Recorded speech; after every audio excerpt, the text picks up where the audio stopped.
आदाब, मैं हूं सफदर रिजवी। आप देख रहे हैं लाइव एक्सप्रेस चैनल। आपसे गुजारिश है इस चैनल को सब्सक्राइब करें, लाइक करें, शेयर करें और कमेंट करें। अब देखें एक अहम खबर। वक्फ बोर्ड में लूट और खसोट का कारोबार जारी है। इसीलिए 14 फरवरी की बैठक में 71 मामले लगाए गए। कानून के जानकारों का यह कहना है कि यह मीटिंग पूरी तरह से अवैध थी, लेकिन इसे वैध बनाने की कोशिश की जा रही है।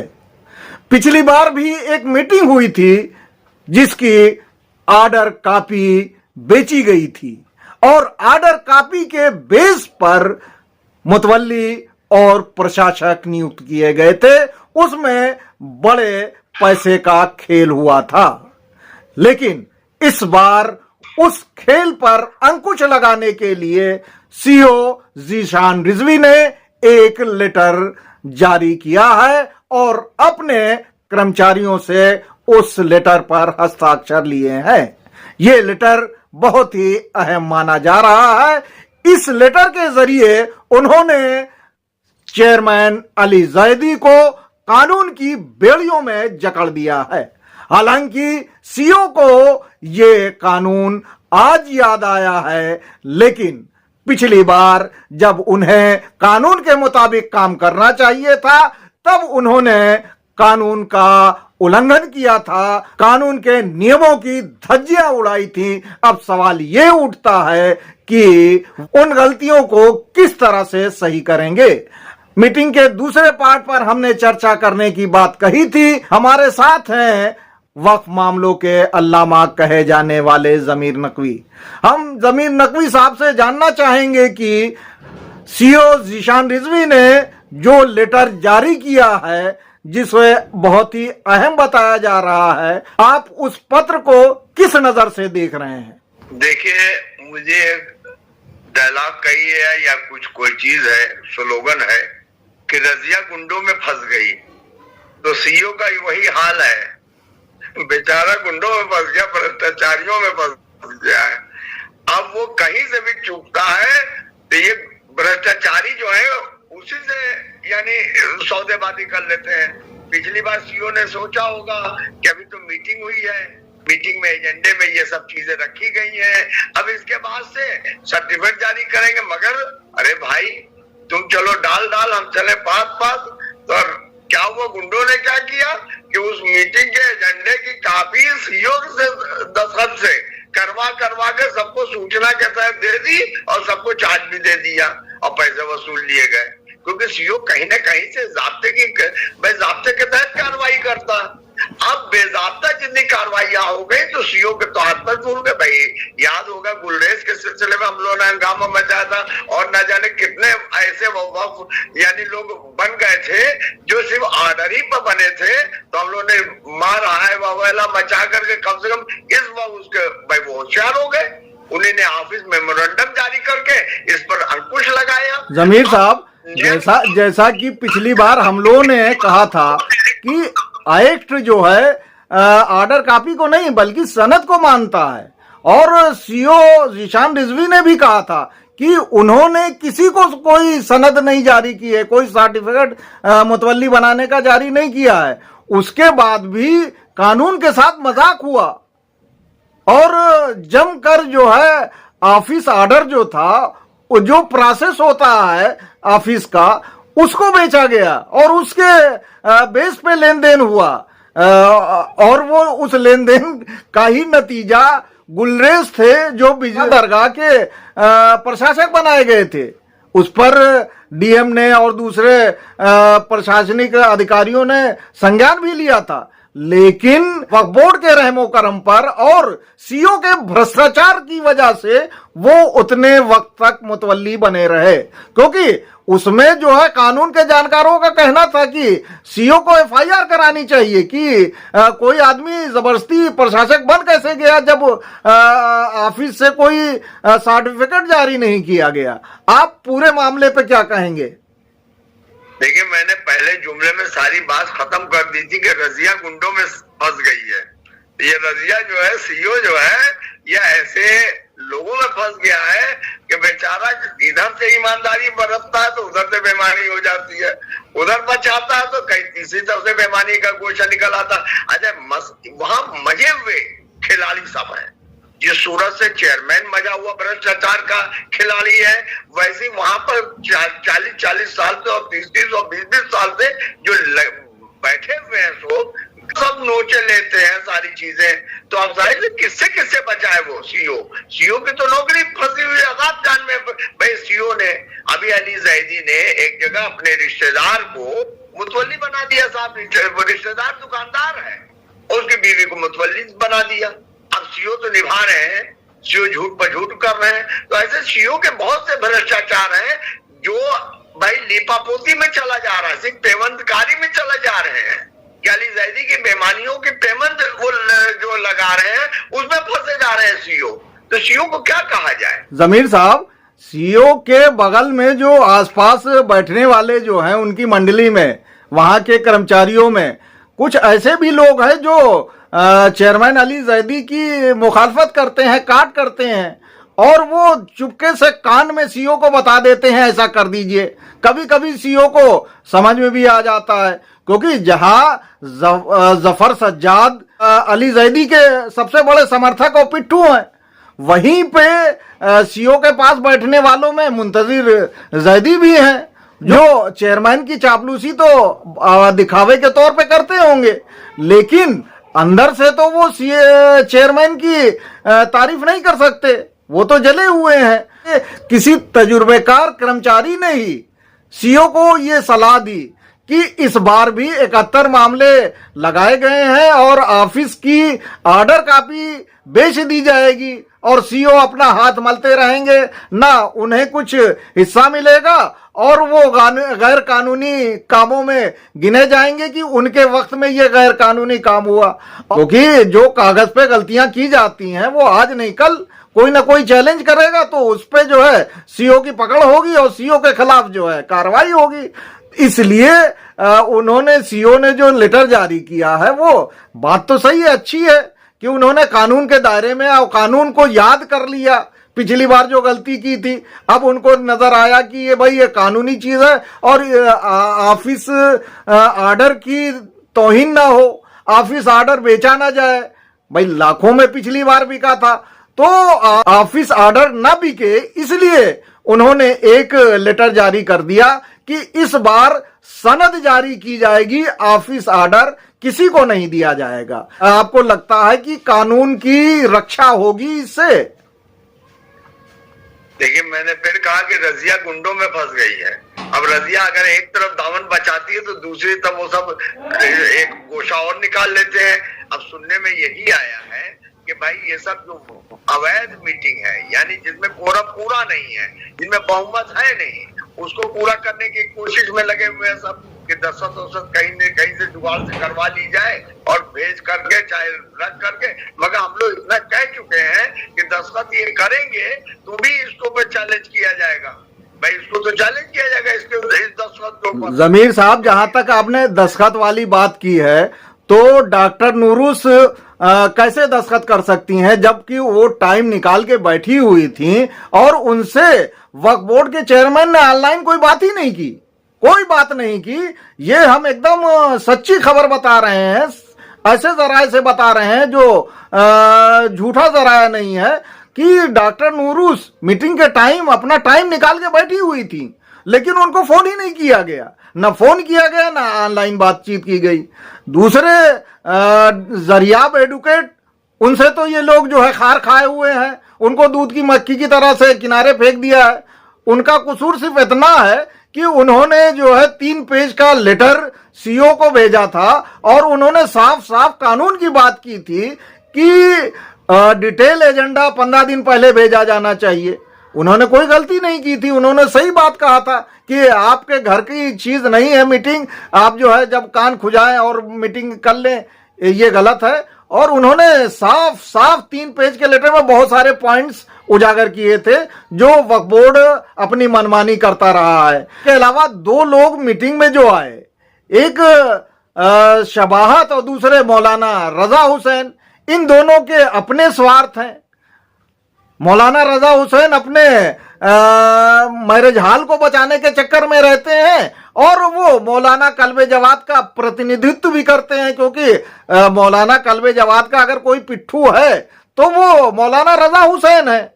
और मौलाना रजा हुसैन ऐसा कैरेक्टर है जो मौलाना कल्बे जवाद के भी सटा रहता है और अली जैदी के भी सटा रहता है। उसके बारे में समझ में ही नहीं आता कि वो मौलाना कल्बे जवाद से का पक्ष रखते हैं या अली जैदी का पक्ष रखते हैं। इसी तरह शबाहत अपने भाई को वक्फ में बनवाए हुए हैं अपने गांव अल्लौर में, तो उनका अपना फायदा है, वो अपने स्वार्थ के लिए है। इसके अलावा जिन एक और सदस्य हैं नूर बानो का करोड़ों का खेल है। उनके पोता ने जो है गैर कानूनी काम किया है और मौजूदा समय में भी कर रहे हैं, जिसका आपने उल्लेख कायदे से किया था। तो ये सदस्य तो अपने मकसद से आते हैं, लेकिन जो सदस्य नहीं आए उनकी बात कौन सुनेगा? वो भी तो सदस्य है। हालांकि ये सब नॉमिनेटेड है और 2025 एक्ट जो लागू हुआ है उसके हिसाब से नॉमिनेटेड सदस्यों का कार्यकाल खत्म हो गया। तो इस पूरी मीटिंग को आप गैर कानूनी मानेंगे और सीओ की भूमिका को आप किस तरह देखते हैं? देखिए, सीओ तो खुद बेईमान आदमी है और सिर्फ ऑफिस में बैठ करके ये ऑर्डर करना जानता है। ये मुतवल्ली के जो इल्जामात होते हैं उन इल्जामात को ये सही का जामा पहना देता है। तो सीओ तो खुद हमें लगता है कि बेईमान आदमी, करप्ट आदमी है। इसके लिए कोई गुंजाइश नहीं है कुछ कहने की, क्योंकि पिछली बार इसी करप्शन में सीओ को भागना पड़ा था वक्फ बोर्ड छोड़ करके। तो हम मसला ये है कि सीओ के ऊपर तो हम कोई तजुर्बा या कोई ऐसी बात कर ही नहीं सकते हैं। डॉक्टर नूरुस जो है वो पिछली बार भी भाई जब जूम से मीटिंग हुई तो इन्होंने दस्तखत कैसे कर दिए, तो पिछली बार भी किसी लालच के तहत दस्तखत कर दिए होंगे, इस बार भी हो सकता वो कर दे। और पिछली बार हाय तौबा मची, उसका नतीजा ये हुआ कि इन लोगों की मीटिंग के ऊपर कई औकाफ में स्टे ऑर्डर मिला।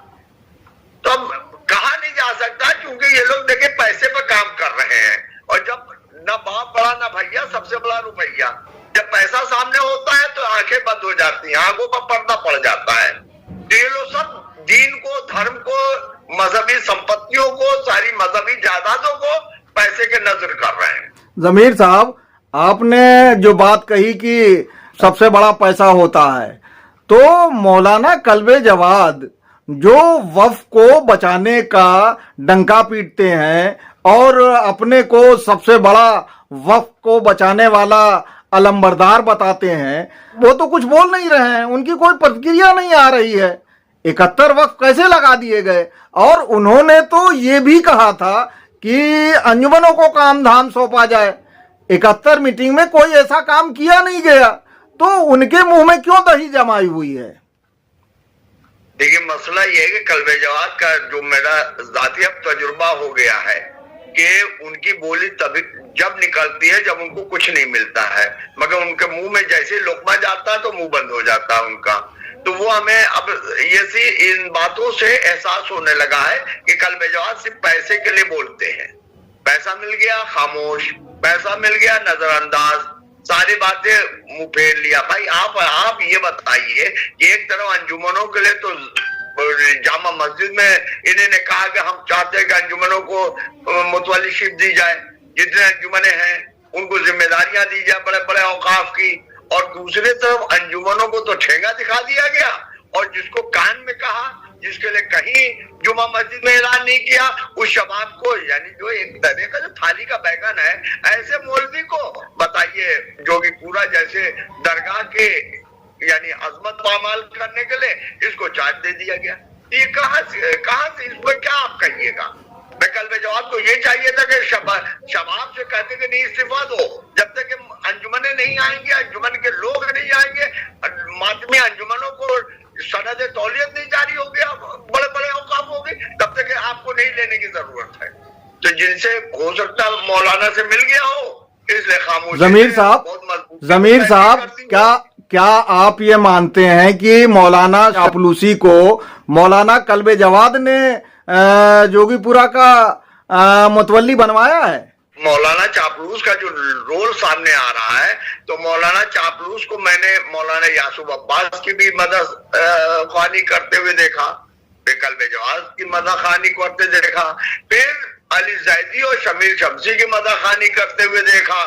अब आप ये समझ लेंगे हद तो ये हो गई चापलूसी की, इन्होंने ये कह दिया कि भाई इमाम हुसैन ने जो करबला से हिंदुस्तान आने के लिए कहा था, वो इसीलिए कहा था कि मौलाना कल्बे जवाद जैसे यहाँ फूल महक रहे हैं, खुशबू उनकी महक रही, तो हाँ कल्बे जवाद जैसे लोगों की खुशबू जरूर महक रही है, जिसका सलमान के रूप में यतीम खाने से खुशबू नजर आएगी, कहीं दरगाह से खुशबू इसकी महक रही है, तो महके तो खुशबू तो महक ही रही है।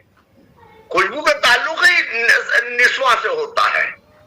जमीर साहब, मौलाना कल्बे जवाद अपने को वक्फ का सबसे बड़ा नेता मानते हैं कि वक्फ बचाने वाला है, लेकिन इतनी बड़ी घटना फर्रुखाबाद में हुई, जैसा कि आपके इल्म है कि वहां का फर्रुखाबाद का जो नजफ़े हिंद है उसमें आग लग जाती है, 4-4, 5-5 घंटा दमकल वालों को आग बुझाने में सर्फ करना पड़ता है, और वो खबर जंगल में आग की तरह पूरे देश भर में फैल जाती है।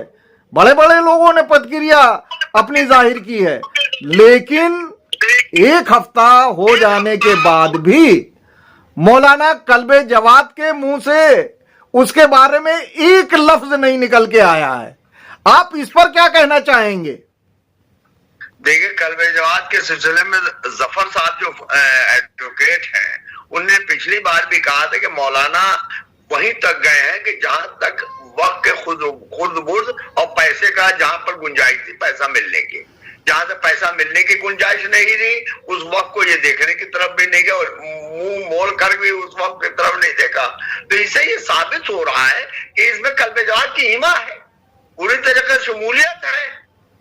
अब वहां पर आग लगे या कुछ भी हो, भाई ये वैसे ही आग लगाई गई जैसे ख़याम हुसैनी में आग लगी थी रोज़े आशूरा करबला में, वैसे ही इमामबाड़ों में इस बार आग लगी है, जिसके जो एक मौलवी के सरमाही में हमें मालूम होता है, क्योंकि जब उनका ना बोलना तो उनका जुर्म साबित करता है।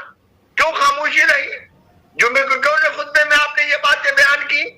क्यों नहीं आप तक एडमिनिस्ट्रेटर के खिलाफ आपने एक्शन लिया? क्यों नहीं आपने वहां धरना प्रदर्शन या लखनऊ में घेराव का अरेंजमेंट किया? यानी उन मज़ारात की खबरें आ रही थी कि मज़ारात खोदे जा रहे हैं, सांप्रदायिक शक्तियों ने मज़ारात खोद दिए, अब लीजिए करबलाओं में आग लगने लगी है। अरे जब एक पर आप नहीं बोलिएगा तो कल तो सिलसिला शुरू हो जाएगा इसका। जमीर साहब, मौलाना कल्बे जवाद का एक बड़ा पिट्ठू मिसम अपराधी है जो दरगाह का प्रशासक या मुतवल्ली भी बताया जा रहा है, हालांकि टाइम खत्म हो गया है, और उसे अंजुमन हाय मातमी का एक बड़ा नेता बताया जाता है। उसके मुंह से भी जो नजफ फर्रुखाबाद में आग लगी घटना हुई, उस पर उसने भी कोई प्रतिक्रिया व्यक्त नहीं की, जबकि वो मौलाना कल्बे जवाद के लिए अब तक अब्बास बाग की करबला के लिए ढेरों फंक्शन कर चुका है। क्या उसको प्रतिक्रिया नहीं जतानी चाहिए थी?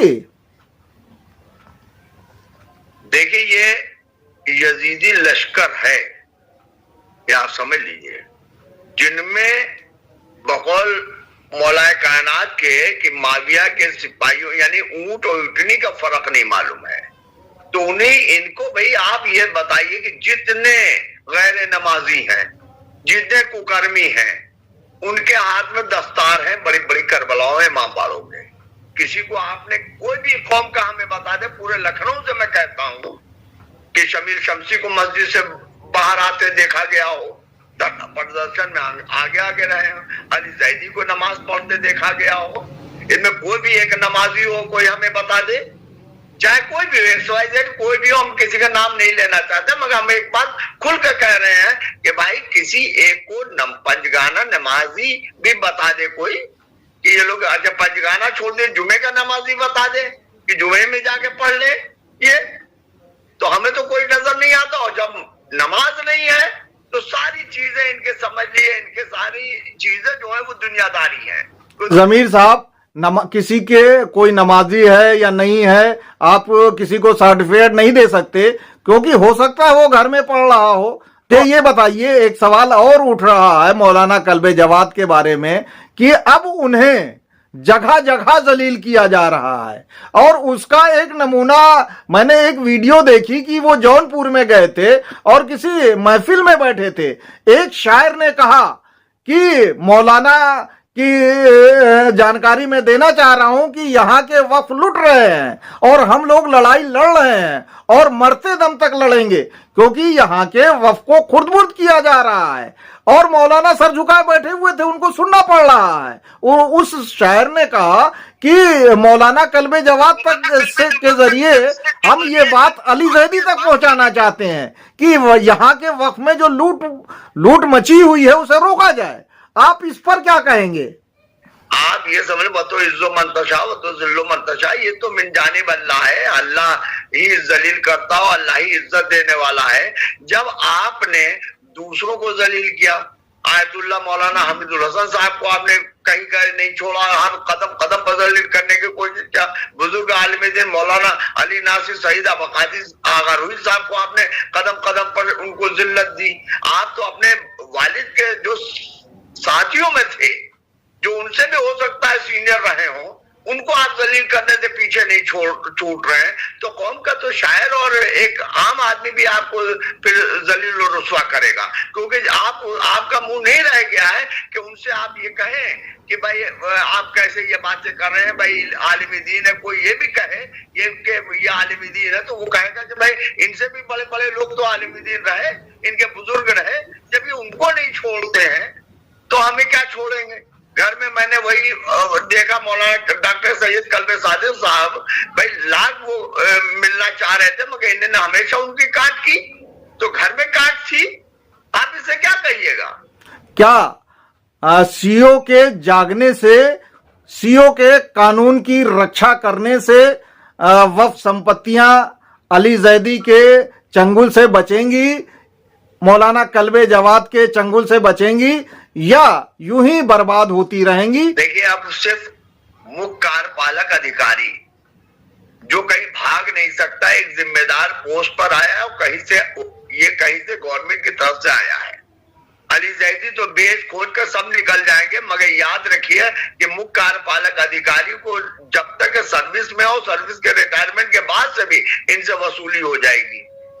तो जीशान को खुद ये चाहिए कि आंख खोल करके काम करें, आंख बंद करके ना करें। बहरहाल वक्फ की लूट खसोट करने वाले एक तरफ सक्रिय हैं, दूसरी तरफ एक्ट के हिसाब से बचाने वाले भी कुछ हद तक सक्रिय हुए हैं। और सीओ जीशान रिजवी का एक पत्र अहम बताया जा रहा है, जो चेयरमैन अली जैदी को पूरी तरह से कानून के शिकंजे में जकड़ने वाला है। यह पत्र यह है कि अब वक्फ बोर्ड के दफ्तर से किसी को ऑर्डर कॉपी नहीं दी जाएगी, बल्कि अगर उसका फैसला हुआ है तो उसे सनद दिया जाएगा। हम इन्हीं शब्दों के साथ अपनी गुफ्तगू खत्म कर रहे हैं। आपसे गुजारिश है कि इस चैनल को सब्सक्राइब करें, लाइक करें, शेयर करें और कमेंट करें।